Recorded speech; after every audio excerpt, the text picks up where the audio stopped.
Kedah umum penambatan operasi Kedah Agro. Akhirnya Kerajaan negeri mengumumkan penempatan operasi Kedah Agro setelah mendapati syarikat itu tidak lagi berdaya maju serta menanggung liabiliti terlalu besar.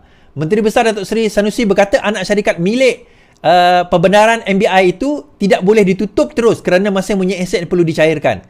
So dia kata Kedah Agro bukan ditutup tapi ditamat operasi. Okey. Saya sudah maklumkan lama syarikat itu tidak berdaya maju, kena buat penambatan operasi. Patut lama sudah buat. Syarikat itu bukan ditutup tapi ditamat operasi. Walaupun terlewat buat, kita buat juga. Kan? So akhirnya ketidakcekapan Sanusi berlaku. Sedangkan kalau kita tengok tuan-tuan 12 tahun dulu projek Kedah ada 21 juta projek nanas. Antara yang terbesar 1 juta nanas, tuan-tuan ingat tak? 1 juta nanas. Saya tunjukkan satu video di bawah Kedah Agro. So apa jadi pada nanas tersebut? 12 juta. Kita tengok. Kedah Agro ada ladang nanas. Kedah Agro ada ladang nanas. Kita ada 1 juta pokok nanas di Bukit Tangga, Bukit Kayu Hitam lah. Kedah menjadi negeri kedua pengeluar nanas terbesar Malaysia. Kedah Agro. Ya, itulah. Ini kawan saya Romli Kita tengok apa Halim Romli, kita tengok apa dia punya komen. Projek besar Kedah Agro Holding, nanas yang terbesar di Malaysia.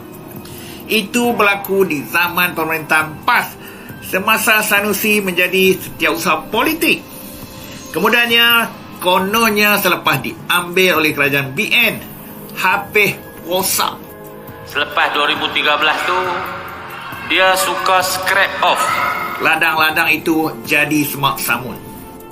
Dan kini, di bawah usaha Berhad Sabu sebagai Menteri Pertanian dan Ketajiman Makanan, beliau berjanji akan mengeluarkan 4,000 kontena untuk pasaran global. Dan kita harapkan kerajaan di Kedah akan membantu Kementerian Pertanian. Jangan hanya sibuk untuk berpolitik sehingga akan industri pertanian dijadikan dan yang akan merana adalah pengusaha-pengusaha dan petani-petani terutamanya di negeri Kedah. Okey. Kita pelik tuan-tuan Kenapa kita pelik? Sebab dengan kalau tahun masa PAS memerintah dia ada 1 juta nanas di bawah Kedah Agro, kenapa sekarang setelah 4 tahun dan 2 penggal dia jadi menteri besar, dia tak boleh melakukan perkara yang sama? So waktu PAS memerintah masa itu Ustaz Azizan dia adalah setiausaha politik kepada Ustaz Azizan. Tapi setelah dia jadi menteri besar, kenapa dia gagal lakukan perkara yang sama? Dia sebenarnya satu je isunya. Apabila dia terlalu backing. Orang kata Kelantan kata backing kan. Orang Sarawak kata bengkeng. Degil. Dia nak tunjuk dia ni hero, ego. Dia tak nak kerjasama dengan federal.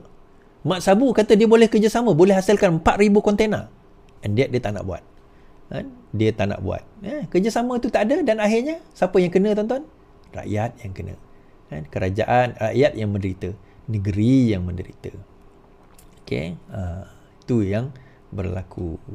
Baik. Okey, Wan Faizal gesa kerajaan bentang pindaan Akta 355 untuk elak dosa.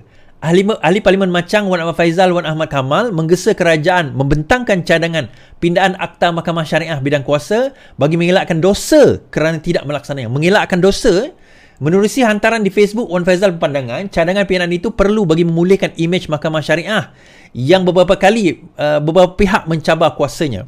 Saya menyokong penuh pendirian PAS dan PN bahawa pindaan Akta 55 perlu dibentangkan oleh kerajaan sendiri dalam masa terdekat untuk memastikan dosa tidak menjalankan undang-undang syariah tak jatuh pada semua orang Islam. Sebaik pindaan itu dibentangkan, katanya ahli parlimen boleh membahaskan dan membuat undian di Dewan Rakyat. Sudah tiba masanya ia dipinda untuk memperkasakan Mahkamah Syariah dengan meningkatkan tahap hukuman yang tidak cukup hari ini agar Mahkamah Syariah dipandang tinggi dan serius oleh masyarakat Islam, khususnya umat Islam. Wan Faizal dan juga Ketua Pemuda PN turut memberitahu orang bukan Islam supaya tidak masuk campur dalam hal ehwal agama itu. Dia berkata undang-undang itu hanya terpakai kepada orang Islam, manakala orang bukan Islam boleh merujuk kepada mahkamah sivil. Justru katanya, orang bukan Islam tidak perlu membuat sebarang kenyataan yang boleh menimbulkan keresahan. Wan Faizal Berjaya merujuk kepada kenyataan Majlis Perundingan Agama Buddha, Kristen, Hindu, Sikh dan Tiong Malaysia sebelum ini menentang cadangan pindaan itu. Akhirudin juga berkata perkara sedemikian. Baik, itu saya dah ulas semalam juga beberapa hari lepas. Yang pertama sekali, yang menariknya, bila Wan Faizal merujuk perkara Akta 355 ni kepada dosa dan pahala. Okay, kalau dia kata untuk mengelakkan dosa, arti kata kalau kerajaan tak buat, jadi berdosa. Soalan kita, adakah Faizal mengakui bahawa Perikatan Nasional yang terdiri daripada PAS dan juga Bersatu telah melakukan dosa? Adakah daripada kenyataan ini Wan Faizal telah menuduh bahawa PAS telah melakukan dosa? Kenapa tuan-tuan? 33 bulan mereka memerintah. 33 bulan mereka menjadi kerajaan. Malah menteri undang-undangnya daripada PAS, tuan-tuan. Bukan Azlina Osman yang orang PAS kata sebagai tak cukup syarat jadi orang Islam tu. Bukan. Yang ni memang orang PAS yang dikatakan dah pegang kunci syurga tu, katanya lah kan. Saya tak kata, orang kata. Kan? Kenapa dalam tempoh 33 bulan langsung tidak menyentuh Akta 355, langsung tidak ada pindahan, langsung tidak ada perbincangan? Jadi soalan kita, adakah dia, iaitu mereka, telah melakukan dosa dalam keadaan tersebut? Itu persoalan yang kita nak timbulkan. So daripada sini kita nampak sebenarnya dia nak kata elakkan dosa. Baik. Tapi yang dia nak kenakan kerajaan, dia tak ada modal kan. Rupanya kerajaan sekarang dah pun nak perkasakan Akta 355, tuan-tuan. Yang PAS gagal buat, yang kerajaan sebelum PN pun gagal buat, yang konon berdegar-degar cerita pasal Islam tak berjaya buat, tetapi kerajaan Madani ini buat, tuan-tuan. So dia kata nak elakkan dosa, dah dibuat. In the pipeline, nak elakkan dosa benda. Kalau benda itu berdosa, maka kamulah yang paling berdosa. Kamu langsung tak berbincang, tak membincangkan, tak edit, tak ada langsung perbincangan dengan RU 355 ni kalau nak cerita dosa. Namun begitu berita baik Wan Faizal, ini tak berdosa. Okay, saya pecah rahsia hari ini. Akta 355 adalah salah satu akta macam akta-akta lain.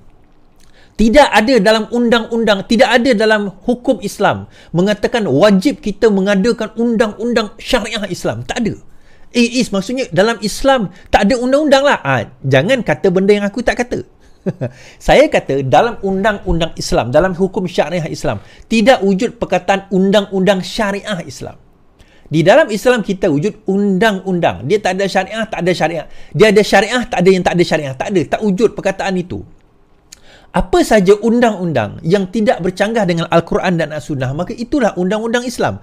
Be it undang-undang syariah, be it undang-undang sivil. Itu kita kena faham. Adakah hukuman apa orang kata, kalau langgar lampu merah itu kena denda, itu tidak syariah? Apakah undang-undang menghukum orang yang minum ketum itu tidak syariah? Apakah undang-undang kalau sekiranya orang itu apa orang kata, melakukan kesalahan yang tak ada pun disebut dalam undang-undang Islam itu dikatakan bercanggah dengan syariah? Semua itu tidak dikatakan bercanggah dengan syariah. Melanggar lampu merah tidak bercanggah dengan syariah.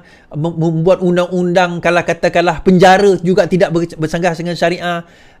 Buang daerah pun tidak bercanggah dengan syariah. Semua ini tidak bercanggah dengan syariah. Therefore, ia adalah syariah compliance. Kenapa? Sebab dalam Islam ni kita ada satu konsep yang sangat unik. Konsep Islam ni, saya tak nak cakap agama lain, tapi saya bercakap dalam konteks Islam. Islam ada satu konsep. Semua perkara, apa saja perkara selain dari ibadah dan juga akidah, ibadah khusus dan akidah itu tolak tepi, itu cerita lain. Selain daripada itu, apa saja perkara yang tidak bercanggah dengan Islam, maka itu adalah selari dengan Islam, juga dikatakan undang-undang Islam. Itulah dia undang-undang Islam. Sebab itu saya kata dalam hukuman, di dalam hukuman ni dia ada 3. Dia ada kesalahan, dia ada pembuktian, dan dia ada hukuman. Ada undang-undang kita, kesalahan itu dah ada. Saya ambil contoh zina. Zina itu undang-undangnya sudah ada. Kesalahannya sudah ada. Cuma cara pembuktian dan hukumannya tidak ada. Tetapi kesalahannya ada dalam undang-undang syariah. Kan? Apa lagi? Kalau kita tengok mencuri. Mencuri, kesalahannya dah ada. Cuma daripada segi pembuktiannya dan juga kesalahan yang boleh membawa kepada potong tangan itu tidak ada. Tetapi kesalahan yang boleh membawa kepada takzir itu sudah ada. Jadi adakah itu mengatakan tidak bercanggah? kita letak undang-undang mencuri itu di bawah civil, therefore dia kafir. Tak. Kalau siapa cakap macam tu, bermakna dia tak faham Islam tu macam mana. Dia letaklah dalam civil ke, dalam undang-undang syariah ke, dalam apa sekalipun, selagi undang-undang itu ada di situ, maka itulah syariah compliance. Tak percaya? Jom kita debat isu ini. Kan? Kita debat isu ni. Kita boleh, dia letak dalam undang-undang civil, therefore tak boleh. Hakim dia tu bukan hakim yang adil. Tak ada syarat hakim tu hakim tu bukan orang Islam, tak boleh. Tak ada syarat hakim tu kena orang Islam, tuan-tuan. Syaratnya hakim tu kena adil. Even pemimpin pun tak ada syarat pemimpin tu kena orang Islam. Sebaik dan seafdalnya mesti Islam lah. Tetapi tak ada syarat utama mesti Islam. Syaratnya adalah dia mesti seorang yang ada kekuatan dan juga amanah. Kalau semua pemimpin kena Islam, berdosa besar orang duduk UK sekarang ni. Yang mana tinggal kat UK, yang tinggal kat US. Sebab pemimpin dia bukan Islam. Berdosa besar, dia kena hijrah tu. Tak boleh duduk negara tu. Habis tu macam mana? Kan? Sebab itu saya kata dalam bab-bab sebegini dia banyak kelonggaran. Tetapi orang yang konon-konon nak memperjuangkan Islam dan juga jamaah Islam, dia tak faham benda ni. Kesilapan inilah yang sebenarnya ialah dia kontribut balik kepada zaman dahulu lah, di mana kita salah faham. Kita melihat seolah-olah macam Syiah tau. Syiah ni melihat imamah itu adalah satu akidah. Kita ahli sunnah wal jamaah, kita tak melihat imamah, kita tak melihat undang-undang itu sebagai akidah. Kita melihat dia dalam konteks muamalah. Bagaimana kita berinteraksi di antara manusia. Ini kesilapan kita. Dan kalau begitu kita kata, kalau dilihat berdosa, adakah kerajaan sebelum ini juga dikatakan berdosa? Adakah Wan Faizal mengaku bahawa mereka juga berdosa? Perkara sebegini yang Wan Faizal kena perhatikan. Okay? Okay, habis kat situ.